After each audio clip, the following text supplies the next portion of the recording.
Leap year क्या है और इसकी गणना कैसे करते हैं।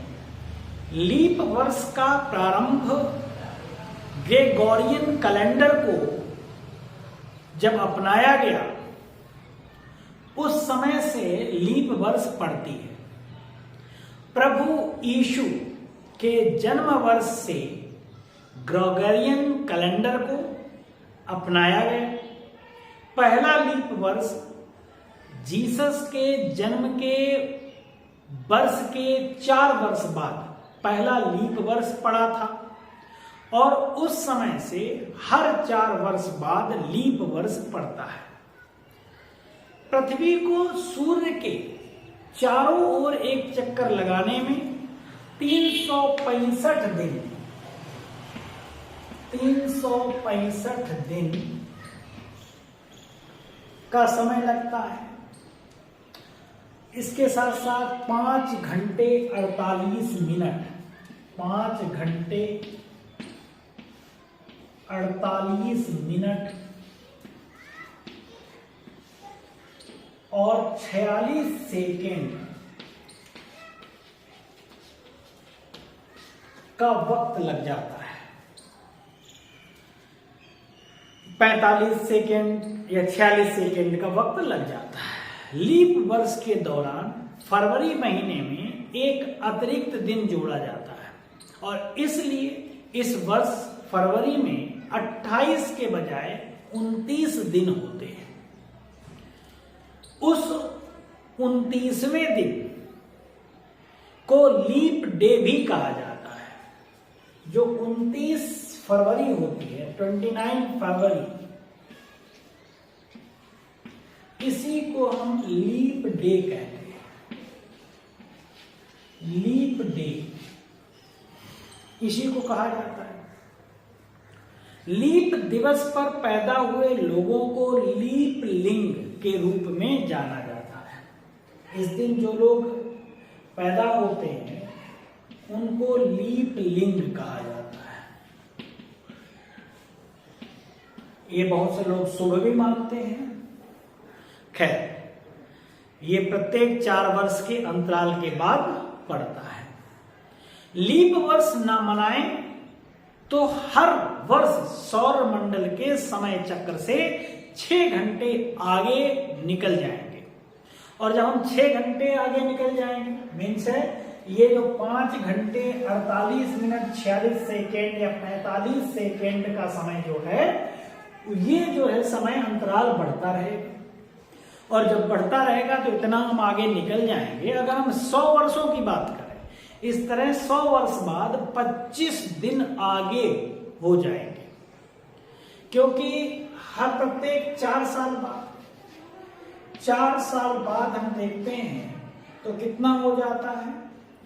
जो आपका 6 घंटे है 6 घंटे है 6 घंटे है, ये एक दिन के बराबर हो जाता है। इसी एक दिन को हम 29 फरवरी में ऐड कर देते हैं। इस तरीके से जब ये सब हो जाएगा, 25 दिन आगे जब हो जाएंगे 100 साल में, और फिर मौसम परिवर्तन का जरा भी ज्ञान नहीं रहेगा, इसलिए हर 4 वर्ष बाद लीप ईयर मनाया जाता है। ग्रहों का अपनी एक्सिस पर घूमना और सूरज का चक्कर लगाने के समय का अनुपात बराबर नहीं होता है, जिसकी वजह से लीप ईयर होता है और ये प्रत्येक 4 साल बाद इसको हम मनाते हैं। अब बात आती है लीप वर्ष की गणना कैसे करेंगे, हम कैलकुलेट कैसे करेंगे। तो गणना की बात आती है तो गणना का मतलब हो गया कोई भी वर्ष जो संख्या 4 से पूर्णतया विभाज्य हो, अर्थात शेषफल 0 आता है, तो लीप वर्ष माना जाता है। लीप वर्ष को कैलकुलेट करने के लिए एक वर्ष की जरूरत होती है, जिसे आप चेक करना चाहते हैं तो अपनी शुरुआत करने के लिए पिछले वर्ष और वर्तमान वर्ष या भविष्य के वर्ष का भी प्रयोग कर सकते हैं। जैसे मान लिया आपने 1917 ले लिया, 1997 क्या लीप ईयर होगा या नहीं होगा? तो हम एक 4 से डिवाइड कर देते हैं। 4 जा 16, कितना आएगा? 3, 9, 4 9 जा 36, 3, 37, 4 9 जा 36, रिमाइंडर 1 हो गया, शून्य नहीं आया, इसलिए ये लीप ईयर नहीं होगा।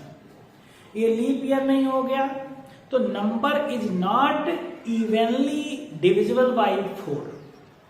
इसी तरीके से हम 2014 को लेते हैं, 24 को ले लेते हैं, इसको करते हैं 4 से। 4 से अगर करेंगे 4 5 जा 20, 0 0 2, डिवाइड नहीं, 0 लगा दीजिए, 4 लाइन, 4 6 जा 24, remainder 0। So this is number is evenly divisible by 4. So this year is leap year, this year is not leap year. Future का देख लेते हैं हम, 2024 आफ्टर 2028 को लेते हैं, 4 से करते हैं, 4 5 जा 20, 0 2 0, 4 7 जा 28, and remainder is 0. So number is evenly divisible by 4, so it is leap year. तो इस तरीके से हम लीप ईयर की गणना कर सकते हैं। और ये जो एक्स्ट्रा टाइम है 365 डेज आफ्टर, तो इसी को हम क्या करते हैं, इसको 1 डे को हम फरवरी में 29 फरवरी को लीप ईयर डे के रूप में मनाते हैं। और इसी वजह से हम कह सकते हैं जो ईयर होता है या सूर्य पृथ्वी के पृथ्वी जो है चक्कर लगाती है सूर्य के, तो इसका हम गणना कर सकते हैं। तो इस तरीके से लीप ईयर हम इसीलिए मनाते हैं। Thanks for watching.